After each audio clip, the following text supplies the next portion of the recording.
ജുമയുടെ ദിവസം പെരുന്നാൾ വന്നാൽ ജുമാ നിർബന്ധമല്ല, നിങ്ങളൊക്കെ പെരുന്നാൾ നിസ്കരിച്ചാൽ മതി. ഒന്നാലോചിച്ച് നോക്കൂ, ആദ്യമായിട്ടാണോ വെള്ളിയാഴ്ച ദിവസം പെരുന്നാൾ വരാൻ പോകുന്നത്?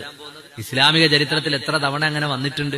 അപ്പൊ നമ്മുടെ മുൻഗാമികൾ എന്ത് സ്വീകരിച്ചു നിലപാട്? അള്ളാഹുവിന്റെ റസൂലിന്റെ കാലം മുതൽ ഇങ്ങോട്ട് എത്ര കാലം ഷാഫിഈ ഇമാമും നവവി ഇമാമും മാലിക്കി ഇമാമും ഒക്കെ ജീവിച്ചിരുന്നില്ലേ? വലിയ അറിയപ്പെട്ട ആലിമീങ്ങളോട് ഉണ്ടായിരുന്നില്ലേ? അവരൊക്കെ എന്ത് നിലപാട് സ്വീകരിച്ചു? അതൊക്കെ തള്ളിക്കളഞ്ഞിട്ട് പുതുതായി ഗവേഷണം ചെയ്യാം.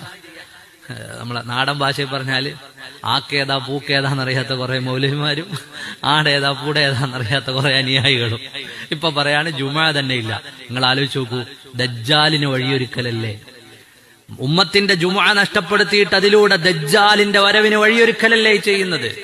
നമ്മൾ വിചാരിക്കും പല വാദങ്ങളും വളരെ നിസ്സാരമാണ്, പക്ഷേ പരിശുദ്ധമായ ദീനിന്റെ അടിസ്ഥാനങ്ങളെ മാന്താണ്.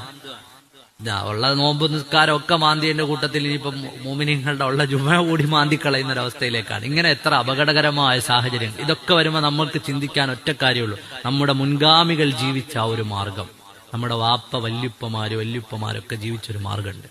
അവരിൽ പലരും കെലിമ ചൊല്ലി മരിക്കുന്നത് നമ്മൾ പലരും കണ്ടിട്ടുണ്ട്. നമ്മളൊക്കെ അതേ ആഗ്രഹിക്കുന്നുള്ളൂ, വേറൊന്നും ആഗ്രഹിക്കുന്നില്ല. അപ്പൊ ആ മാർഗത്തിൽ അടിയുറച്ചു നിന്ന് ജീവിക്കുക അള്ളാഹു തൗഫീഖ് നൽകുമാറാകട്ടെ. അള്ളാഹു തൗഫീഖ് നൽകുമാറാകട്ടെ.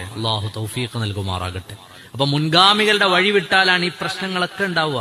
മുൻഗാമികൾ ഇതിനെ എങ്ങനെ സ്വീകരിച്ചു? ഒരായത്ത്, ഒരു ഹദീസ്, ഇതിനെ മുൻഗാമികൾ എങ്ങനെ നോക്കിക്കണ്ടു?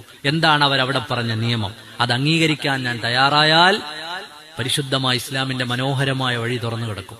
അത് പറ്റൂല, ഇനി എന്റെ ഗവേഷണം, ഇനി എന്റെ അഭിപ്രായം. അങ്ങനെ വരുമ്പോഴാണ് ഈ മതനവീകരണ പ്രസ്ഥാനങ്ങൾ മുഴുവനും ജനങ്ങളുടെ ഈമാനും ദീനും ഇസ്ലാമും നിസ്കാരവും നോമ്പും സക്കാത്തും ഒക്കെ നശിപ്പിച്ചു കളഞ്ഞത്. മുഅ്മിനീങ്ങളെ, ഈമാനോടുകൂടി ജീവിക്കണമെന്ന് ആഗ്രഹിക്കുന്നവർ, മരിക്കണമെന്ന് ആഗ്രഹിക്കുന്നവർ, ആ മുൻഗാമികളുടെ വഴി അതിനെ പിന്തുടർന്ന് ജീവിക്കൂ. അതാണ് ഏറ്റവും ശരിയായ വഴി, ഏറ്റവും നല്ല വഴി. അള്ളാഹു നമുക്കത് പിന്തുടർന്ന് ജീവിക്കാൻ തൗഫീഖ്